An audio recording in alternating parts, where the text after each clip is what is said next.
Speaking with Jeff Walz, head coach of Louisville women's basketball here at the media day for the American Athletic Conference. What are your thoughts on being in this conference for one season? Excited to be a part of it. I mean, you sit here and, we've got some great teams, some great programs, and we're fortunate to have the opportunity to play in it for a season.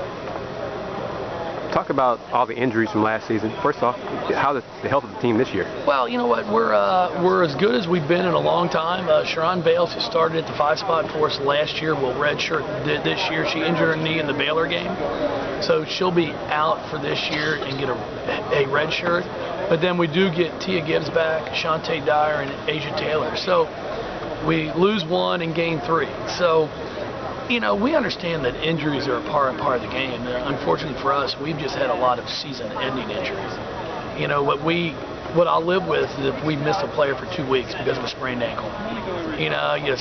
You would dislocate a finger, but we've got to try to stay away from the season-ending injuries. What are your thoughts on the Magic run in the tournament last year? Well, I think it was great. I think, I kept telling our kids the entire year what we have to do is figure out a way to get all 5 of us to play good, not great. And we just couldn't get that together for our regular season. We were a really good basketball team, but I knew we could take that next step. And in that NCAA tournament, we finally got to the point where everybody started to play good. I think in our 6 NCAA tournament games, we had 4 different leading scorers. So it's not that we just relied on 1 or 2 players. We had a collective group that took their game to the next level. What are your goals or expectations for this season? Well, I mean, our expectations to get back to the Final Four again. I mean, we returned 4 starters, I think 9 of our top 10 players, and then we add Imani Henderson, who a very talented freshman, and Star Breedlove, a point guard. So we put some pressure on ourselves, but hopefully we'll step up to the challenge. Give me your thoughts on Coach Emma and what everything he's accomplished for the women's sport. Yeah, I mean, you just go back and look at what he's done. I think he's been at UConn for 26 years now, or 27. I mean, it's just remarkable for the success that they've had and for what he's been able to do year in and year out. Continues to get great players, but then at the same time continues to get them to play at another level. So that's something, we're sitting here recruiting against him, trying to get a few of those great players to come to our place. Is it different at all getting ready to go into a new conference next season? No, I don't even worry about it. I'm excited to be a part of the American Conference. They've got some great coaches, some great people. So we're going to have a great year and make it the best.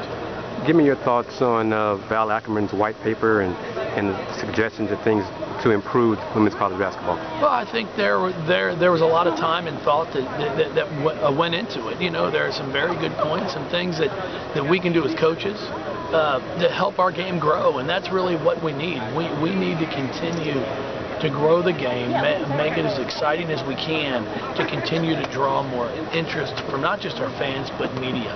The more we can get covered because we do good things, the more people that are going to want to come out and watch. And Louisville is host of a regional, correct? Yes, we are. What are your thoughts on that? Just the opportunity to hopefully have a chance to play in a regional semifinal and final to go to the Final Four is something that's exciting. But at the same time, like I've told our players, we have to do our job and get there. You've got to win the first 2 games first. And nobody's going to roll over and just say, hey, you can take a pass and just go to the Sweet 16. Do you think it's good for women's basketball to go back to schools hosting regional? Well, I think it's just I think it's a 1-year thing. I think it's going to go for 1 year here just to try to see how it takes. I've always been a big proponent of the opportunity to play on a neutral site to go to I have the opportunity to go to a Final Four. But this is what we're doing for this year, and it could be next. But for this year right now, they allowed schools to put bids in, and I've got a great administration, a great fan base. So we put a bid in, and we were fortunate enough to be awarded that. One last question. Talk about touched on the fan base. No, I mean, when we've been in the top 2 or 3 the past 4 years in attendance. I mean, we average close to 10,000 a night for women's basketball. It's not normal, but we're fortunate to have great players that do a good job of getting out in the community and letting our fans feel that they're a part of it. You know, we sign autographs after every home game, win or lose. You know, it's easy when you win. Now, we've been fortunate that we haven't lost much at home. But, you know, when you lose a close one at home and you have to go sign autographs, it really brings the character out in you. And our players have done a great job to continue to help grow our fan base. Thanks, Coach. Thank you. I appreciate it.